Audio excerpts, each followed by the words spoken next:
Okay, hello everyone and welcome to the webinar from Standout Medical Careers this Sunday afternoon.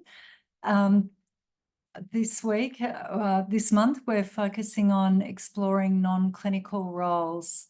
And if you have any questions, feel free to get in touch with me at any time. I'll leave the details on the screen at the end of the presentation, and also you can always find my details via the Standout Medical Careers website.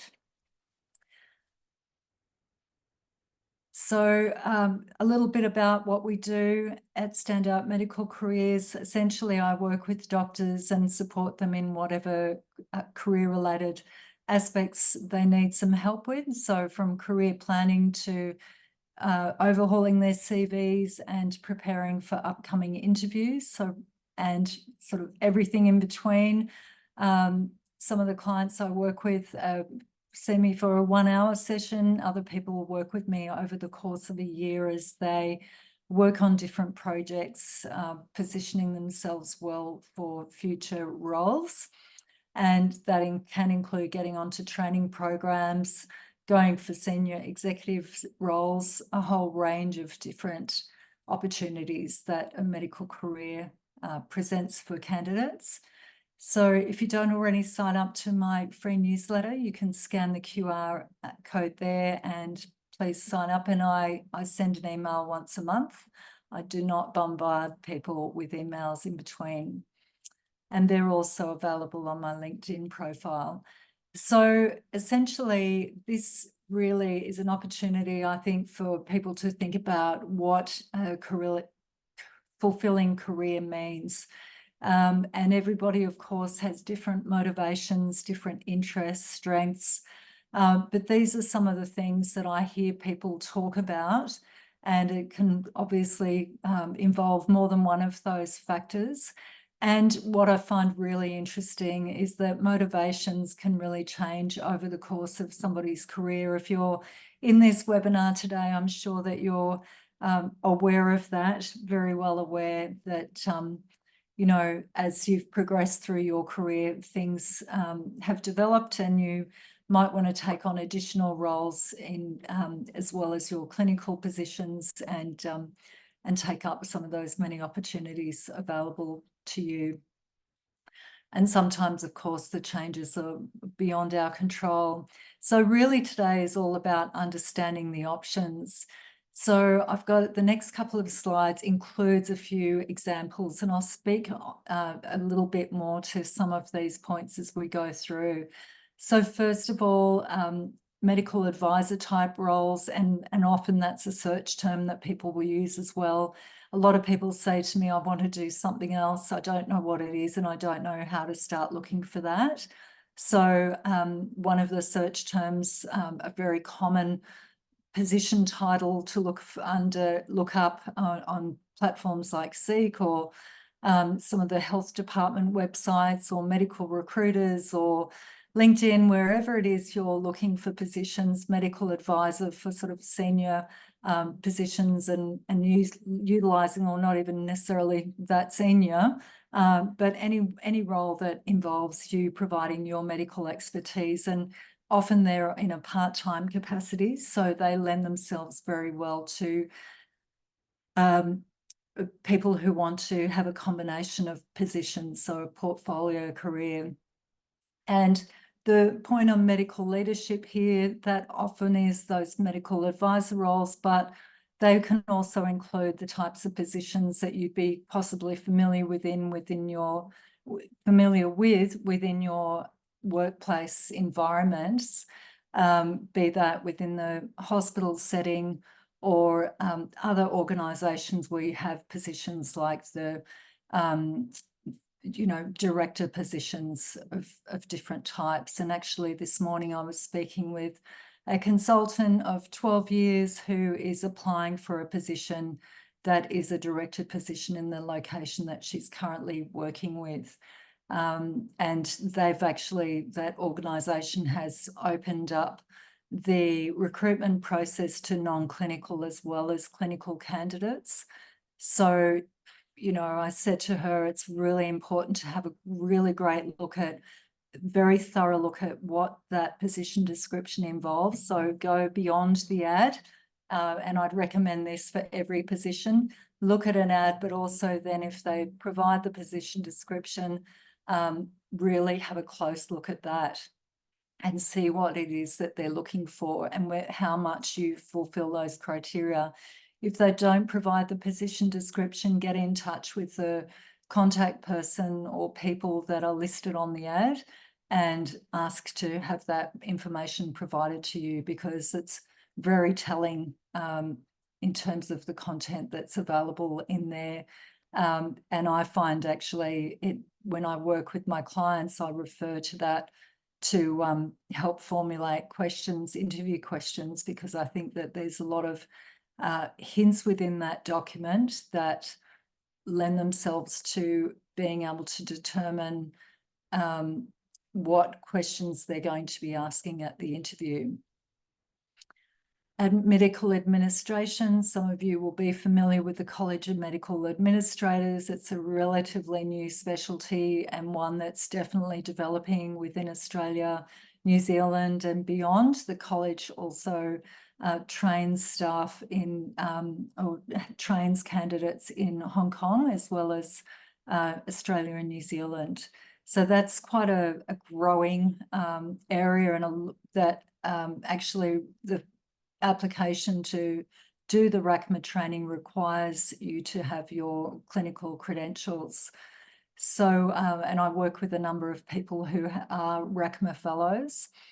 So they're essentially leading, administering and setting up the system within the hospitals, determining the size and taking care of the growth. Say, for example, that the state government might want to expand services in a particular region. So they're the people that are really a part of that planning process, working with the senior executive within the organisation. Then, healthcare consulting, that can include offering your services and knowledge and skills, both clinical and non-clinical, in a wide range of different environments. So there's a brief list of a few of those there. Some of those you might be quite familiar with, others not so much. Digital health is an absolutely burgeoning and booming sector. I've been to a couple of conferences this year which have all been about the changes in digital technology, how that's affecting the health system. And those events were really well attended by a lot of people who are working in that space. There's a lot of startup companies. There's a lot of international companies. There's, just so many aspects that this sort of quest for using data and, bringing services online, using robotics, using AI, it's really transformational in terms of the way that health care is going to be provided now and in the future. So that's a very sort of hot topic and popular area that I find a lot of doctors are very interested in pursuing. But of course, it all goes back to what your interests are. You may not, that might not be of any appeal to you at all, and you might prefer to work in some of these other settings, and including these. So, someone I've spoken with recently is a writer and wants to do more writing, and you can certainly do writing work within the medical sector. A lot of you already have done writing through your research projects.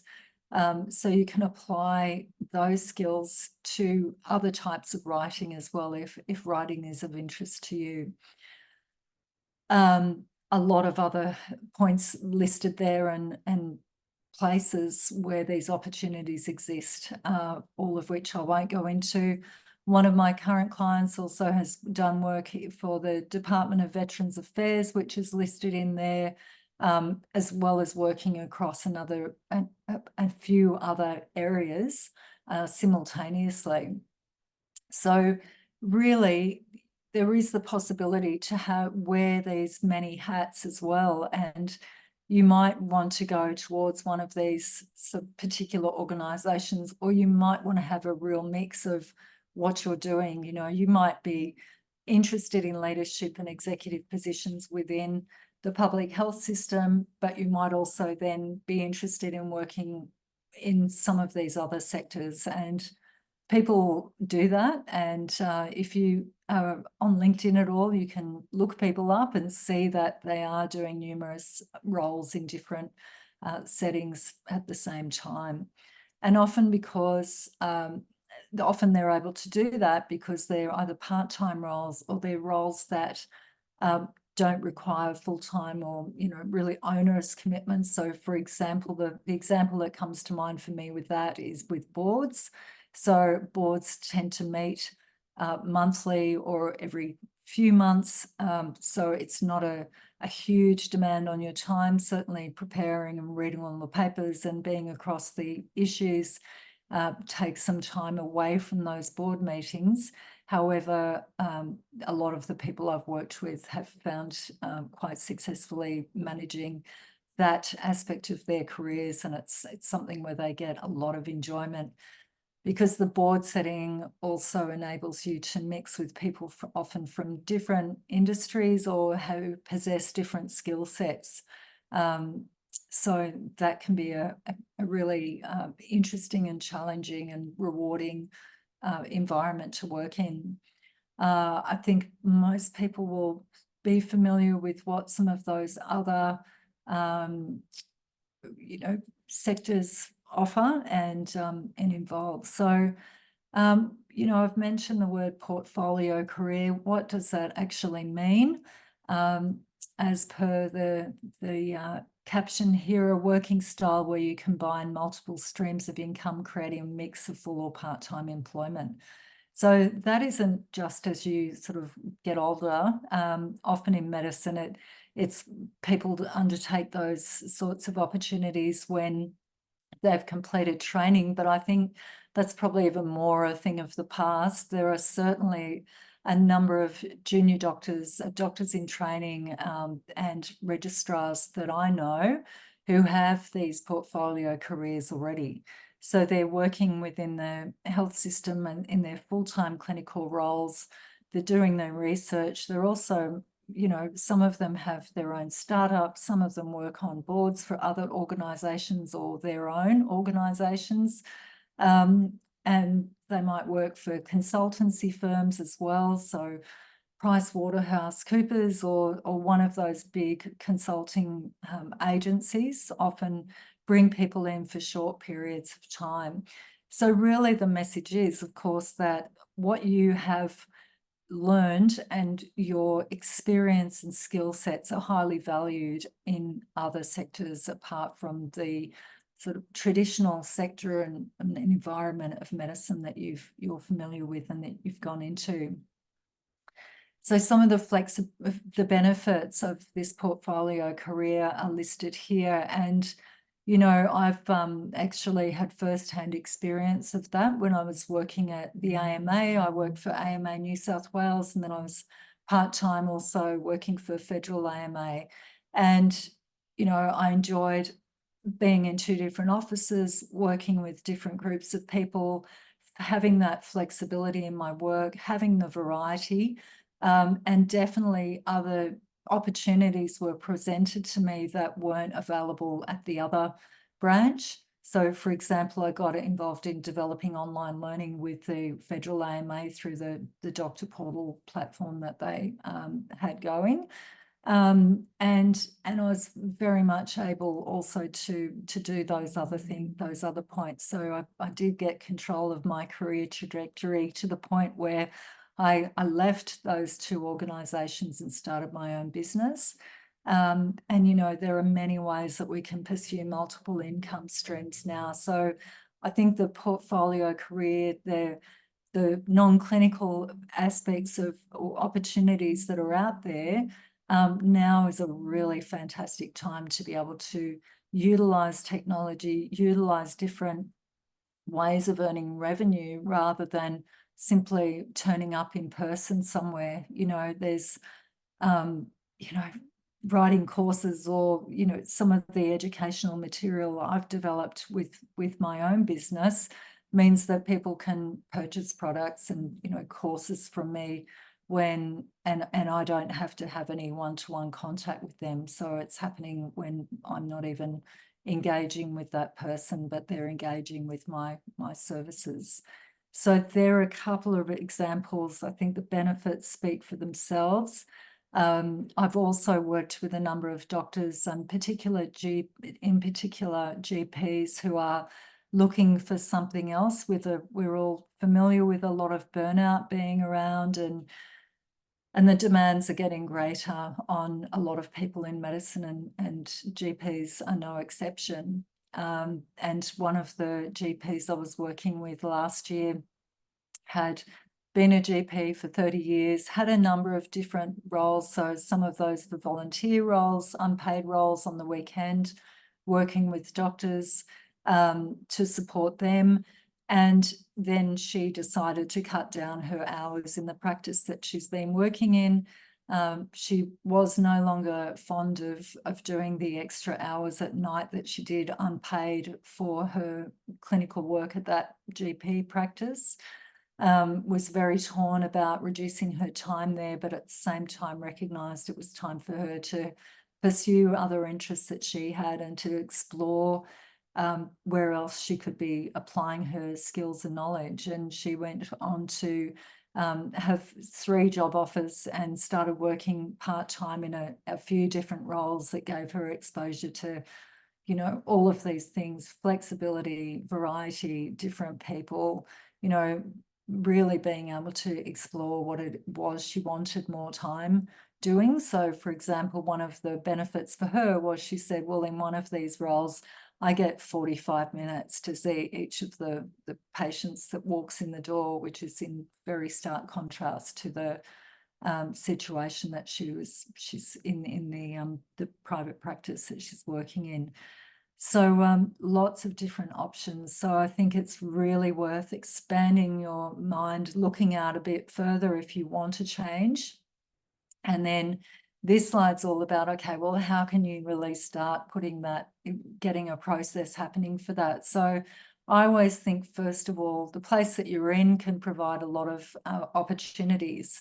So, you know, within your workplace, people know what you're good at, but they'll often also make assumptions about what you want to do, and if you're continuing to do what you've always done, then they'll expect that is, and assume that that's what you want to continue doing. But often by talking to people about what you're interested in, they can refer you to other people or tell you stories about their experiences or their friends to find out, all right, what are some other options? So I really recommend talking to people, and especially start with people that you know, and then you can build out further from there, and we'll talk about that in the networking point. Going for interviews is a great way to express to people what it is you're looking for. So first of all, look at, well, how is your CV? How are you positioning yourself in your CV? Are you expressing? If you say that, say, for example, let's use the GP example again. If you're a GP and you only indicate that you're a GP and you've always worked as a GP, well, you know, people will probably assume that you want to keep doing that. But within your CV, that's where it is your chance to show to people what your objectives are in your career and what your interests are, so they can assist you to match up what they can offer and what you're looking for.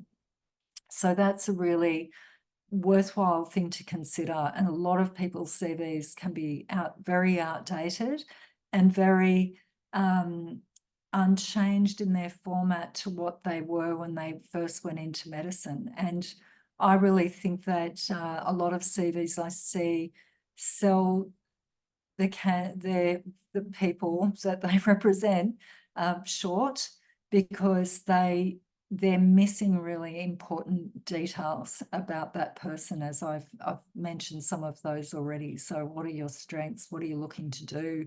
what are your interests, tell people, communicate that to people. So whether it's in a in-person way or an on-paper format, it's all about communicating and letting people know what it is you're looking for. Even if you're not sure yet what that is, start the conversation. And as I mentioned, the interviews is highlighted there, because when you're in an interview and you're sitting in a room full of people, that is an opportunity for you to let them know what you want as well. Yes, it's often that is the discussion for a particular role, but there's lots of times when people are interviewed and they don't get the role that they applied for, but they get another role. So if you're open with people and you can express really well what it is you can do, they'll often have other positions available, or they will in the future, that you're not aware of yet.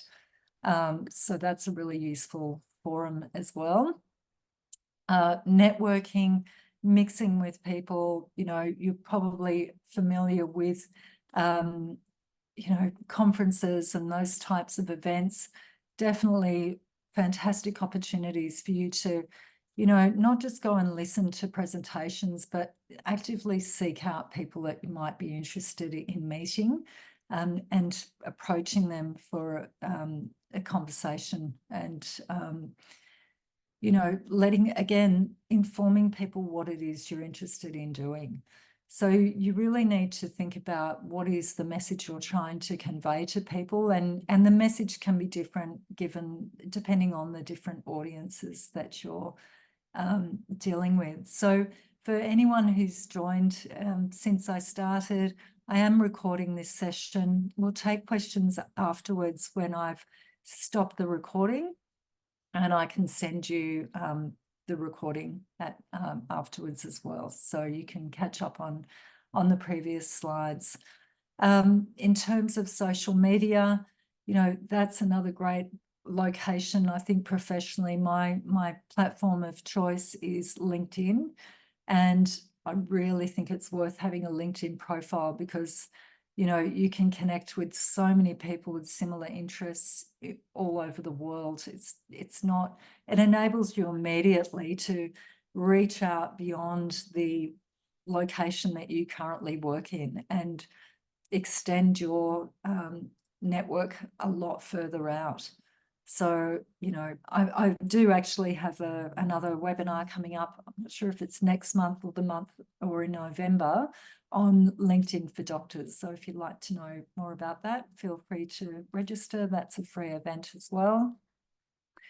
And teaching is a great opportunity as well to explore your other interests. A lot of doctors, because they've had that experience during their training and their careers, they've developed really strong passions for teaching. So that is a really popular way for clinicians to mix the activities that they're undertaking away. So having their clinical work and then their teaching careers as well.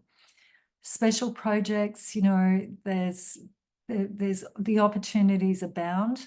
So it's a matter of working out which ones you want to take on, what's out there, becoming informed about what is available. And again, LinkedIn's a great place to look. Look at college websites. Some organisations offer all sorts of different projects. So it's really about determining what it is you want, which is where the sort of career planning side of things comes in. And that's where I work with people to try and specifically identify what they're looking for and what they want to, going back to that first slide about a fulfilling career, what is it in the career that's missing and what do they want to start doing more of? And then looking further afield to find those opportunities. And I think most people find that once they start asking themselves those questions and looking, they become aware of a lot of opportunities that are of high interest to them. And then events as well sort of fits in with the networking. Great opportunities to meet people, talk to them about what you're interested in what you're pursuing, find out about, their networks and potentially, expand and attend different events and meet more people to kind of, expand your contacts and find out what other people are doing. So how to go about winning your next career defining job. As I said, it comes back to planning. So understanding yourself, setting some goals, becoming informed. I've really touched on all of these points, apart from then how to develop your plan. And I think, people are really in a fortunate position in medicine these days because there is a lot of flexibility and there are so many different opportunities. Once upon a time, as you know, that medicine was essentially going into following a very traditional route and working within the hospital service or private practice for the rest of your career. And that's what a lot of people did. And the times have certainly changed greatly, which I think is a wonderful thing for everyone, because it means that you get to personally develop your other interests and offer your skills and services in a range of different forums rather than in one particular setting. So other people benefit from your talents. And then, of course, putting that plan into place. So you've got to do the work to make those changes. They're not going to happen on their own. So I work with people to create those plans and then help people stay on track with those plans and reaching those goals. So another point, I'm really pleased that this is on here, and apologies for the formatting. I'm not sure why some of these boxes here aren't green, but it doesn't affect the content. But first of all, understanding your value.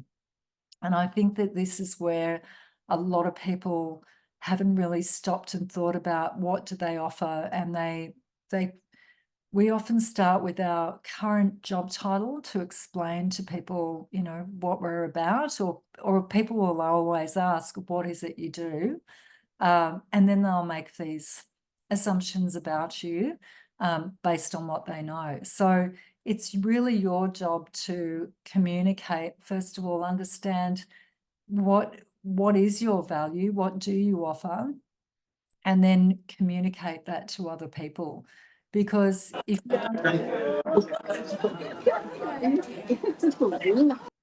there we go, I've muted for you.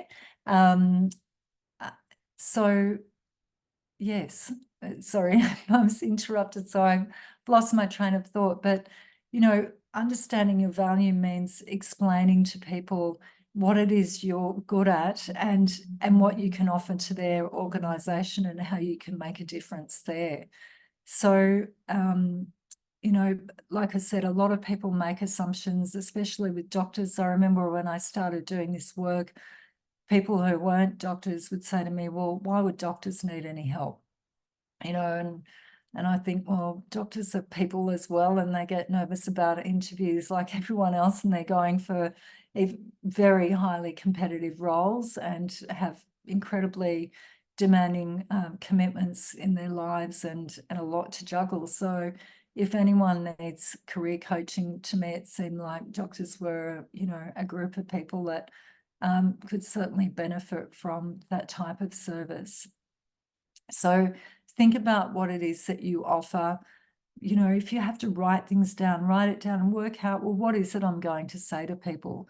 Because people often have a fairly short attention span too. So you've got an opportunity to sort of do the 8-second news grab and tell them what it is you're looking for so they know. And often they'll say, oh, well, I thought you must be, just wanting to go on and do that. I didn't know anything about, these other things that you might be interested in or that someone in your current role would be able to do. So it's about being able to communicate that information to people. And then the opportunities will start to present themselves. And, again, I speak from experience. I've joined some business networking groups earlier this year. And by talking to people, it just opens a lot of doors because everybody knows someone, and the people in those forums in particular are there. We're all sort of trying to think of who we can, how we can assist each person that you have a conversation with to sort of point them in the direction of someone that might want to use their services. So if you sit back and don't do anything, nothing will happen. But if you start to communicate that information, people will know that you're interested in, and they'll tend to want to help you. Of course, you can seek a career advisor's assistance in helping you uncover these aspects of you that you want to think more deeply on, and make those to help inform which way your career should change. And personally, I went through that process a few times in my life as well, before making some career changes. Excuse me. And one of those includes a move after, 23 years with one organisation where I'd held different roles. So most people go through this. Most people in the workforce do make changes. So you're in a very fortunate position to be able to move into really interesting positions. So research the roles that you're thinking about, develop any key skills that they're looking for. So going back to the example of the person I spoke with this morning going for a director role, I sort of thought, okay, these are the sort of skills that they're going to be looking for.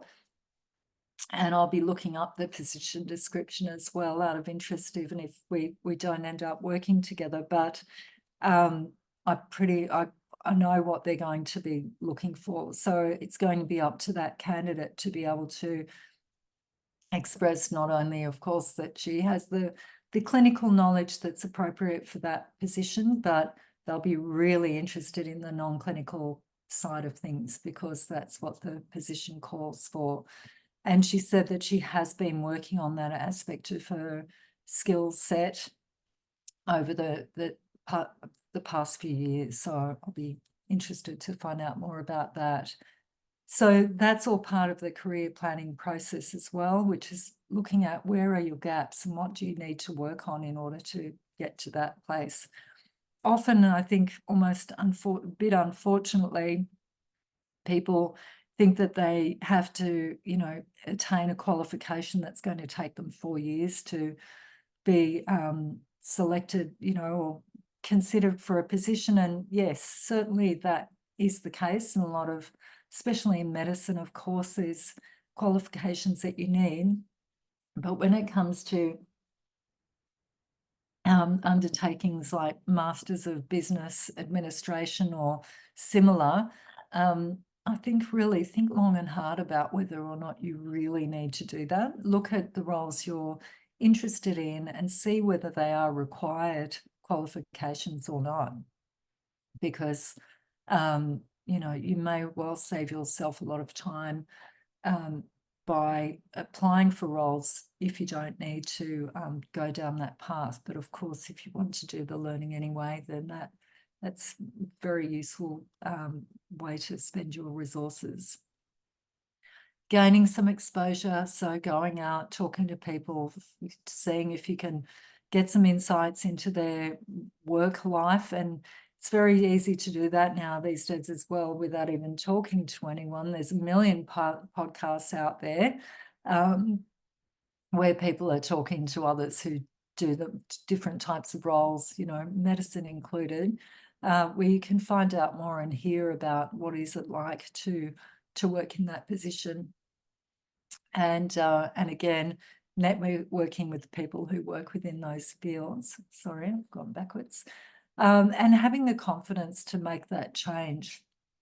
And this really is about change. And I think that people naturally find change difficult, some more than others. And there's a lot of factors that come into that in terms of, often it's, money and financial commitments and confidence can be part of it too, and stepping out into an unfamiliar environment and not being maybe comfortable with the idea of not succeeding. So you've got to take all of that into account. How prepared are you to have a go and see whether you can successfully navigate your way into these different areas of work. So a little bit about what I do. I won't read all of those out. You can see those points there. As I mentioned in the beginning, I work with a lot of doctors at a lot of different stages of their careers, and each of them has circumstances particular to them. But communication, planning are really the key parts of the work that I do with my clients. And I wanted to mention that I have a workshop coming up in November, and this workshop is accredited for CPD for 13.5 hours with the College of GPs and ACRM. I don't know, with other colleges, I was basically told that you'd have to ask your college if this workshop would be eligible for CPD recognition. So I provide a certificate of completion to people afterwards, and people can take that to their colleges, but I certainly have accreditation. This is accredited with those two colleges. It's going to be run over 2 days, or really a full day in the Sydney CBD, or people can also join online, and on the Sunday as well from 10 till 3 o'clock. So it's not so heavy going on the second day, but we certainly cover a lot of ground on the first day. And then what I haven't put in here is there's also time with me in the subsequent weeks over the period of a month to continue working together to sort of really one-on-one looking at how their plans are, where they got to, what they need extra assistance with. So there's a full overview available. If anyone would like more information, please send me an email. And there's also a discount for some of the organisations that I have partnerships with, MIGA and Healthcare Link. So thank you very much. I hope you found that helpful and you have some new ideas about what some non-clinical options are and how to go about seeking them out and approaching people to get some exposure to those. Please get in touch if you have any questions, and send me an email or book a career strategies session with me, and I'll be very happy to have a chat with you. Thank you. Bye. Thank you. I'll stop the recording. Oh, yeah.